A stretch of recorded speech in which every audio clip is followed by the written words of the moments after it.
신명기, 신명은 새로운 명령이 아니고 다시 하나님께서 강조해서 하신 말씀을 신명이라고 이야기합니다. 그래서 계명을 거듭 되풀이하여 알려주는 그 말씀을 신명기라고 이렇게 이야기합니다. 그러니까 이미 하나님께서는 이스라엘 백성에게 모세를 통해서 말씀하셨었죠. 그 하신 말씀을 재차 반복해서 말씀하심으로 강조하고 있습니다. 오늘날도 마찬가지예요. 우리가 하나님의 말씀을 처음 듣지 않습니다. 이미 성경을 통해서 말씀하시고 또 우리가 신앙생활 1년, 2년, 10년, 20년 쭉 하다 보면 다 들어왔던 말씀들이에요. 그 말씀을 또다시 재차 강조해서 우리에게 이야기하시는 거죠. 이 신명기의 기록의 목적은 하나님께서 택하신 백성 이스라엘을 위하여 하나님이 어떻게 행하셨는지, 그리고 또 얼마나 큰 은혜를 베풀어 주셨는지를 다시 상기시키기 위해서 이 말씀을 기록하셨다라는 거죠. 다시 한번 이야기해 볼까요? 우리는 하나님의 은혜로 여기까지 왔습니다. 하나님의 사랑과 능력으로 여기까지 왔어요. 그런데 하루하루 살아가다 보면 어떻습니까? 하나님의 은혜, 하나님의 능력은 온데간데 없어지고 정말 내 힘으로, 내 재주로, 내 방법으로 살아온 것과 같은 그런 생각을 하게 돼요.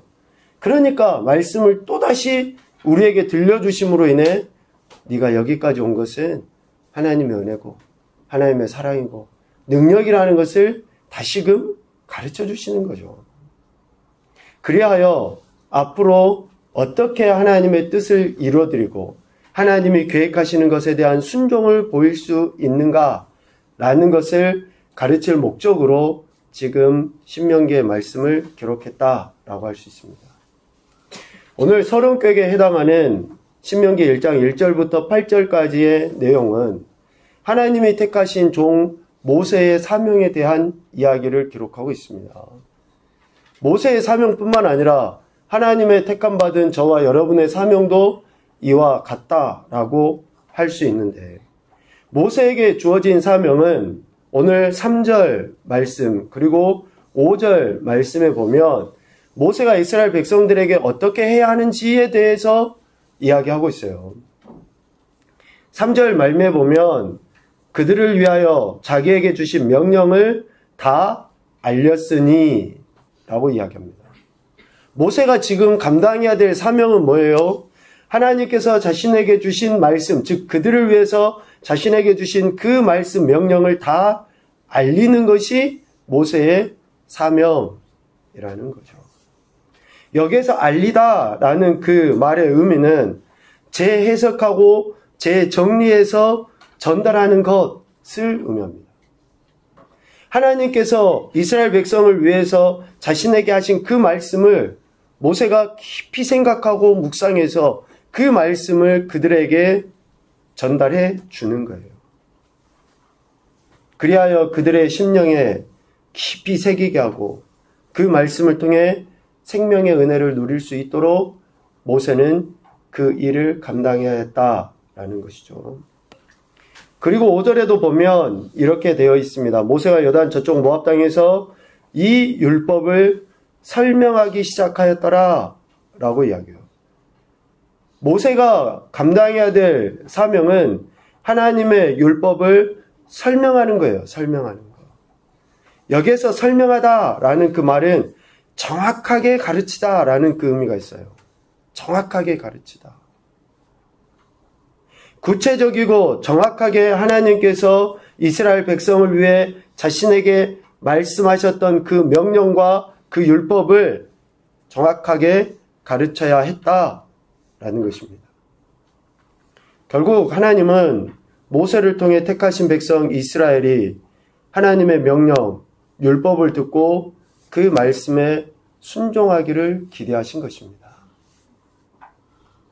하나님께서는 이스라엘 백성이 하나님의 명령에 순종하기를 기대하셔서 모세를 통해서 다 알게 하셨고 또 모세를 통해서 정확하게 설명하도록 모세를 부르셔서 그 사명을 감당하게 하신 것이다 라는 거죠. 그러므로 모세는 하나님이 하신 그 말씀, 명령에 대해 가감해서는 안 됩니다. 있는 그대로 하나님이 그들을 위해 하신 말씀을 전달하는 거예요. 자신의 감정을 개입시켜서도 안 되는 거죠. 왜 그렇습니까? 잠언 30장 5절에서 이야기합니다. 하나님의 말씀은 다 순전하다. 하나님의 말씀은 다 순전해서 그 말씀을 의지하는 자들의 방패가 되신다 라고 분명하게 이야기하십니다. 그래서 모세의 사명은 하나예요. 하나님이 이스라엘 백성을 위해 그 말씀을 가르치고 전달하는 그 일을 감당하는 거죠. 오늘 우리 역시 동일한 줄로 믿습니다. 하나님께서 우리에게 말씀하신 것은 그 말씀을 우리 삶에서 묵상하고 그 묵상한 말씀이 이 땅에 있는 영혼들에게 전달되도록 하시기 위해서 하나님이 우리에게 말씀하신 거예요. 그 말씀을 듣고 우리 역시 모세와 같은 사명을 가지고 하나님 앞에 나가야 한다라는 것이죠. 자, 그러면 오늘 모세가 하나님 주신 사명을 감당하는데 하나님께서 모세에게 주신 말씀이 뭔가? 이스라엘 백성에게 하신 명령의 핵심이 뭔가?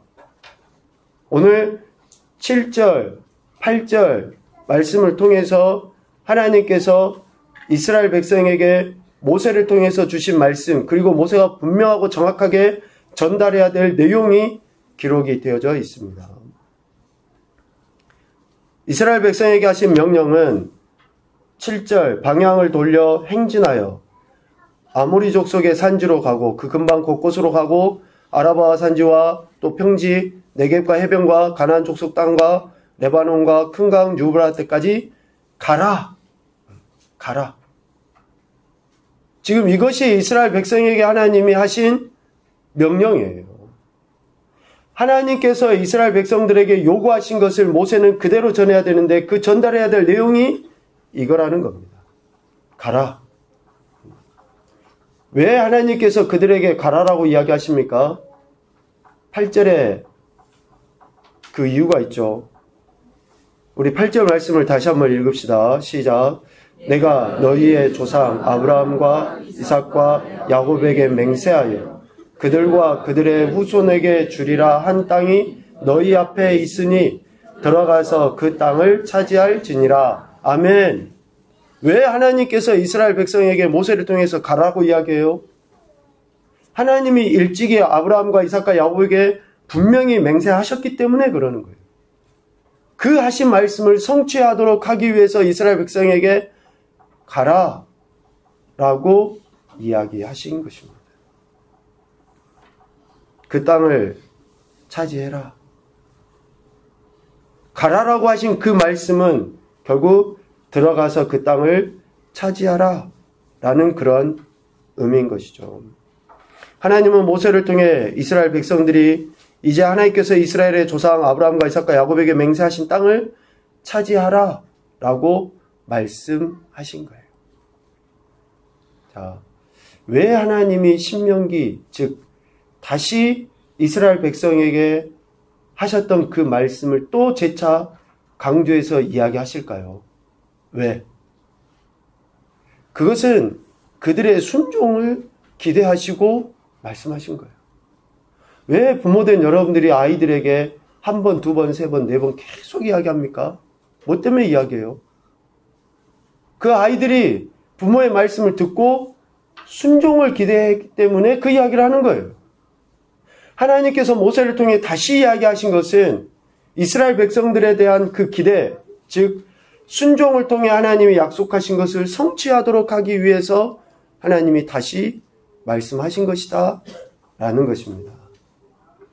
그러니까 두 번 말하지 않도록 한 번 말했을 때 순종하는 것이 가장 복된 거예요. 한 번 말했을 때 그냥 듣는 것이. 그런데 한 번 말했을 때 안 듣잖아요. 그럼 뭐가 있어요? 좀 이런 그 중압이나 징계가 따라요. 매가 따라요. 그래도 안 듣잖아요. 그러면 더 심각한 그런 일이 따라요. 손해가 따르게 돼 있어요. 한 번 말했을 때 들어버리면 그럴 일이 없어요. 왜 하나님께서 이스라엘 백성에게 다시 재차 강조하시는가? 이제 19절 이하에 쭉 나오지만 이들의 어리석음 때문에 하나님이 말을 하실 수밖에 없어요. 가나안 땅 정탐한 이야기가 이제 또 다시 언급이 되죠. 여간 하나님께서는 이렇게 이스라엘 백성들에게 약속하신 그 땅을 정복하도록 가라라고 말씀하셨고 그 성취를 그들이 누리도록 하기 위해서 신명기의 말씀을 하신 것이다 라는 것입니다. 저와 여러분의 사명이 무엇인지 다시 한번 곰곰이 생각해 보십시오. 말씀을 듣지 않으면 우리 삶에서 순종을 기대하기가 어렵습니다. 그래서 우리가 하나님의 말씀을 들어야 되고 또 순종을 통해 하나님의 말씀을 우리가 드러내고 선포해야지 돼요. 그래야지만이 우리를 통해 하시고자 하신 하나님의 뜻이 성취되는 거예요. 하나님은 우리를 통해서 그걸 성취해 나가시고자 우리에게 말씀하시고 또 말씀하신 삶에 대한 그 순종을 기대하고 계신 것이죠. 이렇게 우리가 늘 하나님 앞에 겸손하게 나가 말씀에 귀를 기울이고 또 그 은혜를 구할 때 하나님께서는 우리에게 약속하신 것들 또 이루시고자 하는 것들을 성취하실 줄로 믿습니다. 이 성취함은 이미 이전에 즉 아브라함과 이삭과 야곱에게 하신 말씀의 성취인 거예요. 그러니 얼마나 확실한 은혜요 성취이겠습니까? 끝까지 하나님만을 신뢰하십시오. 그 말씀에 귀를 기울이십시오. 그리고 그 말씀이 나를 통해 성취되도록 우리가 순종하셔야지 됩니다. 순종할 때 기적은 일어나고 또 역사는 하나님이 기뻐하신 뜻대로 흘러가게 되어 있는 것이죠. 이런 교훈을 한번 생각을 해보게 됩니다. 하나님께서 하신 말씀, 명령을 알고 알리며 설명하는 삶을 살아야 한다.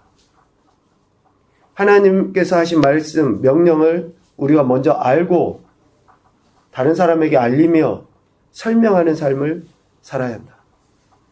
두 번째, 하나님께서 번성하게 하시고 복 주신다.